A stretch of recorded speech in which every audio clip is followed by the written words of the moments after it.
Welcome back to the Deep Dive. Today we are immersing ourselves in the extraordinary life and work of a painter whose name is, well, synonymous with the dawn of modern art, but maybe his foundational role gets overlooked a bit too often. Jacob Abraham Camille Pissarro. Pissarro, yeah, lived 1830 to 1903, and he's truly one of the most unique figures in art history. We're looking at a Danish-French painter, an anarchist by conviction, an immigrant by circumstance, Right. and yet somehow he managed to be this stabilizing foundational force, really the indispensable bridge for not just one, but two radical art movements, Impressionism and then, quite surprisingly, Neo-Impressionism. So our mission today, it's pretty straightforward. We want to understand how Pissarro got this unique status, moving from this radical outsider to the movement's revered patriarch. He wasn't just in the group, he was the anchor. We're exploring his, well, wildly unconventional origins in the Caribbean, his relentless artistic adaptability, his fierce political convictions, and also the painful, complicated legacy of his masterpieces today, especially concerning Nazi-looted art. Absolutely. And it's essential, I think, to establish his true stature right away. He wasn't just one of the Impressionists. The renowned art historian John Rewald, he actually called him the dean of the Impressionist painters. The dean, yeah. And that wasn't just because he was the oldest one in the core group, though he was. It was more about his personality, balanced, kind, really warm-hearted. He had this sort of inherent wisdom that made him the glue, holding those often volatile, ego-driven young artists together. And if you want, like, the ultimate proof of that commitment, that pivotal role, think about this. Pissarro is the only artist who showed work at all 8 official Paris Impressionist exhibitions. Every single one. From the very first totally revolutionary exhibit in 1874, all the way to the final one in 1886. That level of dedication, that consistency to the group through all the ups and downs, well, it's just unmatched. Not by Monet, not Renoir, not Degas. Unmatched. It really says something. Okay, let's unpack this then. Start at the beginning. Pissarro's roots are, well, far, far away from the cafes of 19th century Paris. He was born July 10th, 1830, in Charlotte-Amalie, St. Thomas. Which was then the Danish West Indies. Now, of course, it's part of the U.S. Virgin Islands. Right. And his background is this complex, really fascinating mix right from the start. His father was of Portuguese Jewish descent, but actually held French nationality. He'd moved to the Caribbean for business. His mother was also from a French Jewish family living out there. And the sources, they highlight this really unique family drama that seems to have shaped his early life quite a bit. Yes, that's right. It's where the sort of standard narrative takes a bit of a turn. The drama was about his parents' marriage. His father, you see, married his deceased uncle's widow. His aunt, effectively. His aunt, yes. And this union, it was considered pretty controversial within their religious community back then. Marrying your aunt was generally forbidden under traditional Jewish law at the time. So what were the consequences then? Well, because of this controversy, Pissarro and his siblings, they were actually barred from attending the local Jewish school. Wow. Which forced them into this very unusual educational path for, a white European kid in the colonies then. Pissarro ended up being sent to an all-black primary school. That's a really crucial detail, isn't it? It is. It gives you some early context for his lifelong egalitarian views, his political leanings, and maybe even his consistent focus on the common person, the working people, in his art. It must have given him a kind of outsider's perspective right from childhood. Then, when he was 12, his father sends him back across the Atlantic to boarding school in Passy near Paris. So he gets exposed to European culture, the French masters. But it wasn't really the academic stuff that stuck with him most, it seems. It was a teacher, Monsieur Savary, who gave him this piece of advice that apparently guided him for life. When you go back home to St. Thomas, draw from nature. Draw from nature. And that really resonated. It stuck hard. When he got back to St. Thomas around 16, he spent 5 years working pretty reluctantly as a port clerk in his father's business. Didn't want to be there. No, clearly saw it as something he had to do. But he used every break, every lunch hour, evenings, practicing drawing the port life, the landscape, the people all around him. He was just dedicated to capturing life as he saw it. And there was a specific artistic influence around this time, too, wasn't there? Someone who kind of solidified this wasn't just a hobby. Yes, the sources point to a British painter and geologist, James Gay Sawkins. He lived nearby, sketched the local environment. Pissarro saw his work, got inspired, and really started focusing on drawing the local African population, moving away from, classical European subjects. There's a visual theorist, Nicholas Mirzov, who specifically calls these early works sketches for a post-slavery imagination. Interesting framing. Very. And that experience, drawing local, everyday life, not the idealized stuff the European academies wanted, that seems to be the catalyst. At age 21, Pissarro makes the big break. Inspired by another artist. Right. A Danish artist named Fritz Melby. Pissarro basically decides that's it. He leaves his family obligations, quits the business, and takes off for 2 years to be an artist in Venezuela. Caracas, La Guaira. Just immersing himself. Totally. Filling up sketchbook after sketchbook. The commitment was, absolute, no turning back. So he gets this incredible kind of non-traditional foundation in the Caribbean and South America, drawing nature, working life, giving him this unique perspective. Then, 1855, age 25, he makes the big move back to Paris, the center of the art world. He gets there, studies hard, absorbs the work of established, maybe slightly less rigid masters like Courbet, Millet, and the Barbizon painter Corot. Yeah. He did enroll in the official places, the École des Beaux-Arts, the Académie Suisse.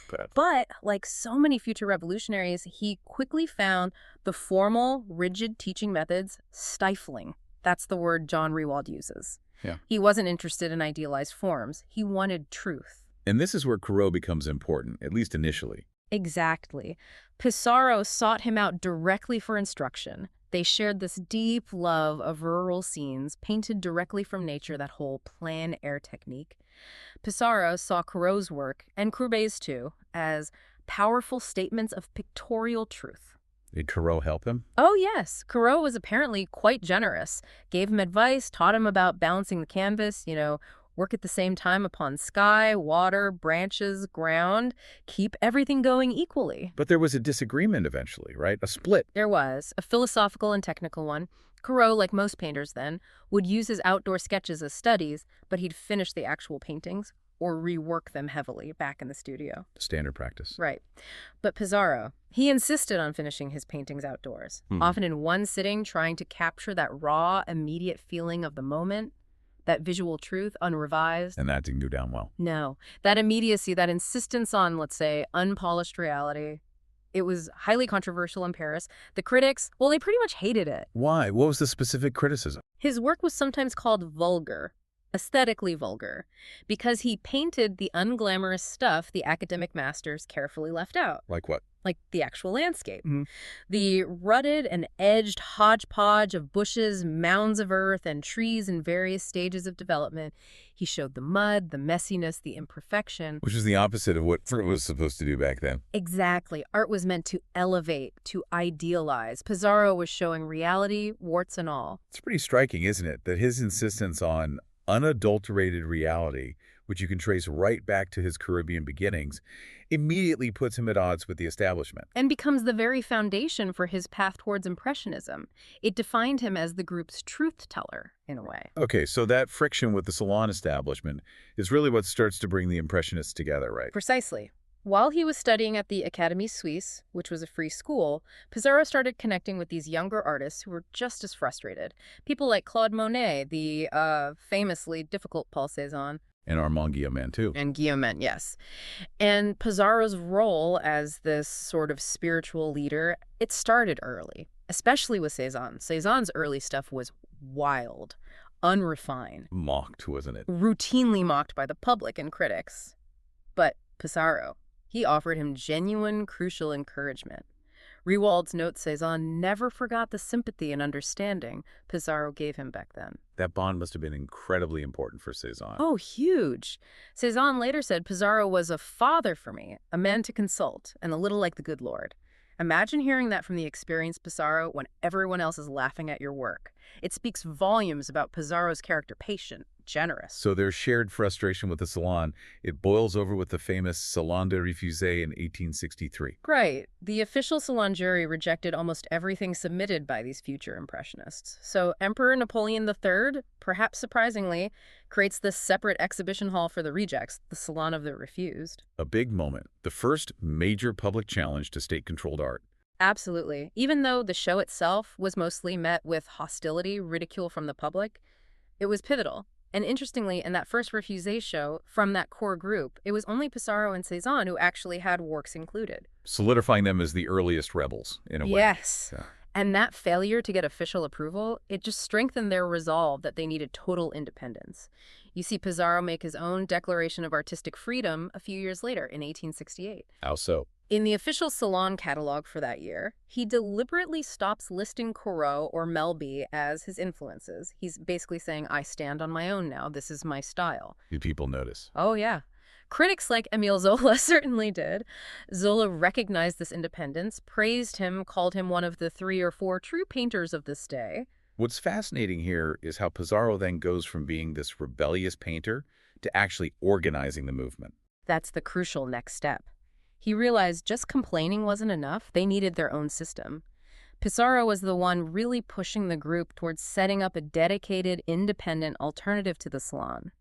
He knew they'd never achieve their vision if they kept relying on the establishment. And he didn't just push, he actually engineered it. He did. In 1873, he was instrumental in setting up the collective, the Société Anonyme des Artistes, Peintres, Sculpteurs et Graveurs, a really radical structure for the time, 15 artists initially. He actually wrote the group's first charter.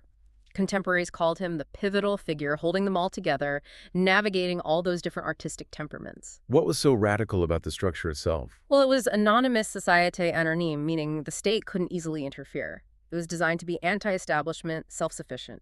And Pissarro, with his prematurely gray beard, his calm manner, he was seen by everyone as the wise elder and father figure, the one who could mediate between Monet and Degas, or keep Cézanne involved.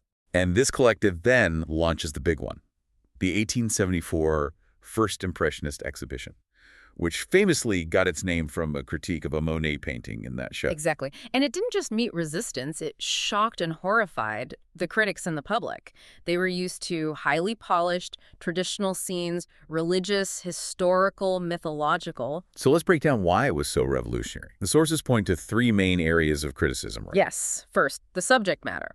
We talked about this with Pissarro earlier, but it applied to the group.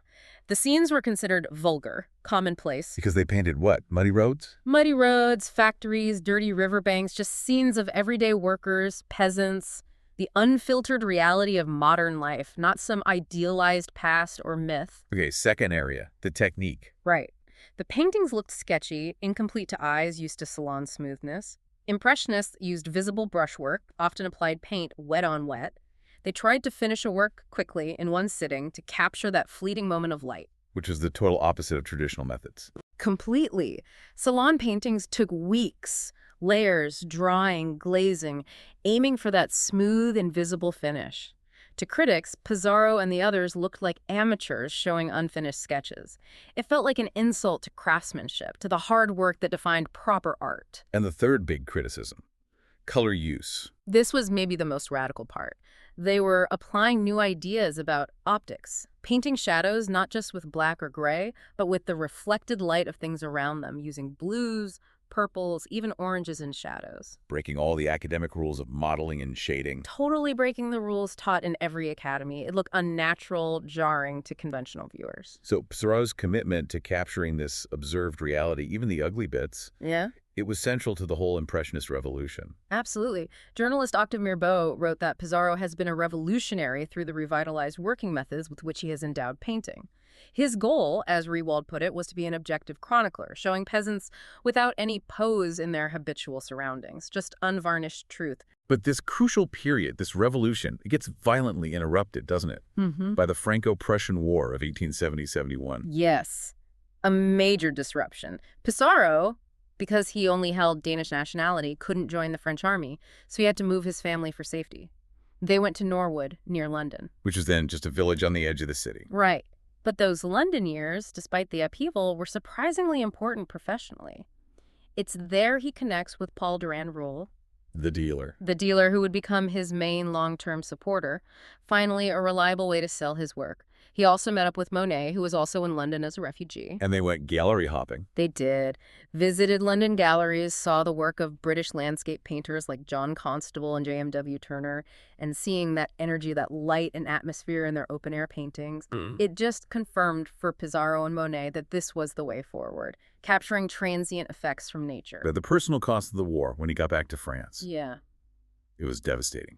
Truly devastating. When Pissarro finally returned to his home in Louveciennes, the destruction was just staggering. He'd been forced to leave behind maybe 1,500 paintings. 1,500. That's the estimate, representing 20 years of his work, his entire artistic development up to that point. And when he got back, only 40 remained. 40 out of 1,500. What happened to them?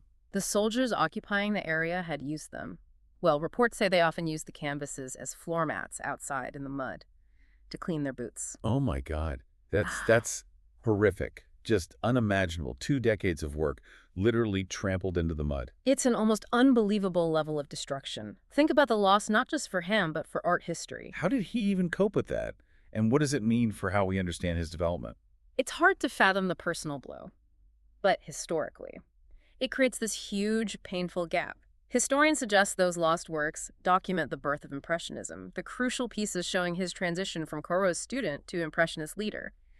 Their destruction means we're piecing together that story from just 40 scattered survivors. Yet he didn't give up. That's the thing about Pissarro. His tenacity is just incredible. He returned, found the 40 survivors, and immediately started rebuilding his career, rebuilding the movement from scratch. So Pissarro's art, even when it looked like a peaceful landscape, it often had this political undercurrent, didn't it? Stemming from his personal beliefs. Very much so. This wasn't just about style. It was rooted in his deeply held political convictions. He was seriously involved in anarchist circles. He subscribed to radical publications like La Révolte, corresponded with anarchist thinkers like Jean Grave. He strongly believed in egalitarianism, anti-authoritarianism. And this comes out most clearly in one specific project, right? The Turpitudes Sociales. Exactly. Social Turpitudes, a series of 30 drawings he did in 1889. And these weren't paintings meant for sale. They were intimate, powerful drawings using caricature, allegory, specifically to critique modern society, poverty, corruption, the abuses of capitalism. And the purpose wasn't exhibition, which is interesting. No, not at all. The whole album was actually intended as a gift for his niece, apparently to help encourage her own developing anarchist views. It shows how he saw art as a potential tool for instruction, for revolution, even outside the commercial market. But even in his paintings for the market, his choice of subject was seen as political, wasn't it? Yes, even if it wasn't overtly propagandistic. He mostly painted humble subjects, peasants working, market scenes, even though his buyers were mainly wealthy Parisians. Renoir, who was much less political himself, actually called Pissarro's work from this time revolutionary, simply for portraying the common man with such objective realism. No idealizing, no sentimentalizing their labor, just showing it. And this commitment to radical exploration, it didn't just stop with politics. It exploded into his painting technique again in the mid-1880s. It really did. By this point, even though he was the stable dean of Impressionism, Pissarro felt he was kind of stuck in an artistic mire, as he put it. He felt Impressionism had maybe become a bit formulaic, too spontaneous perhaps, lacking intellectual depth. He started looking for something new. And what he did next was pretty shocking for everyone, right? Signaled the end of Impressionism as a unified group. Absolutely shocking. He started exploring pointillism, this highly rigorous, calculated, almost scientific style that seemed like the total opposite of Impressionist spontaneity and immediacy. And his son, Joachim Pissarro, the art historian, notes the impact was huge. He wrote that when such a die-hard Impressionist as Pissarro had turned his back on Impressionism, it was apparent that Impressionism had no chance of surviving. He was the anchor. If the anchor shifts that dramatically, The ship breaks apart. pretty much. In 1885, he meets Georges Seurat and Paul Signac, the pioneers of Neo-Impressionism, and Pissarro just takes on their pointillist technique. Which involves It's based on optical theory, using these tiny, very controlled dots or patches of pure unmixed color. The idea is that your eye blends the colors from a distance. So it's incredibly time-consuming and laborious. Extremely. Which is the striking paradox, right? Pissarro, the anarchist who valued spontaneous truth, embraces this highly structured scientific method. A total philosophical shift. From capturing fleeting sensations to aiming for scientific control, he practiced pointillism seriously for about 3 years, 1885 to 1888.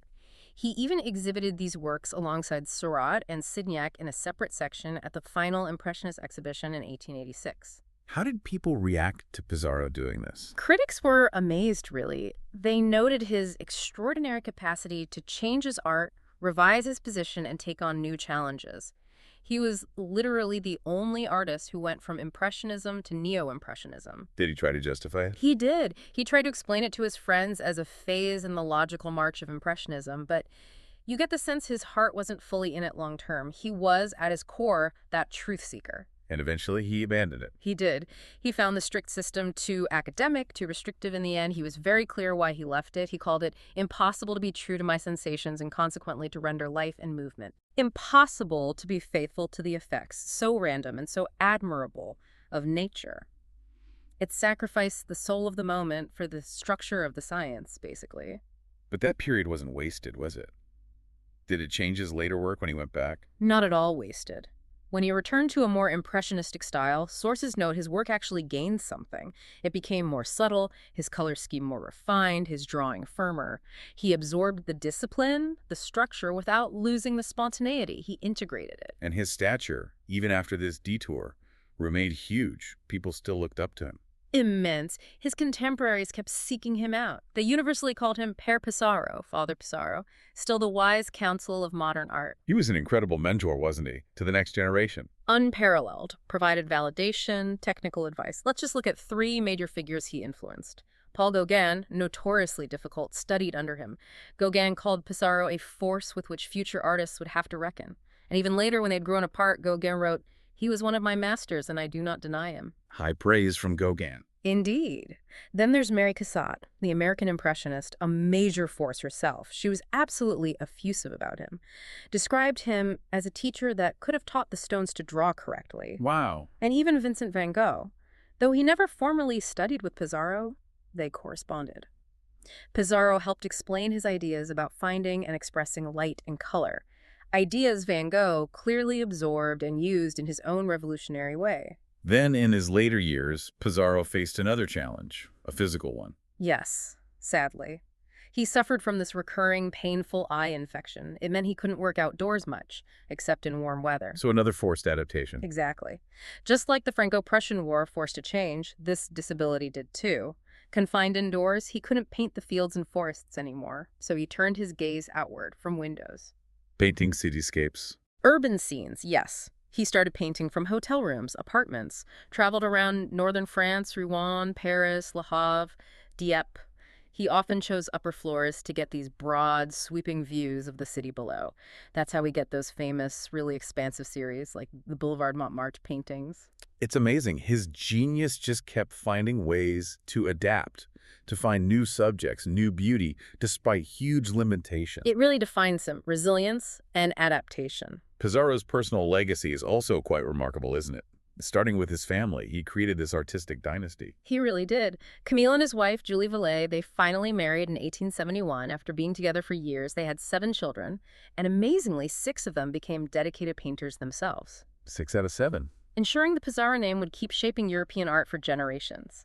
His son Lucien, for instance, followed a path quite similar to his father's, working in both Impressionist and Neo-Impressionist styles before mostly settling in England. And the legacy continues even further down the line. Oh yes, through great-grandchildren and beyond.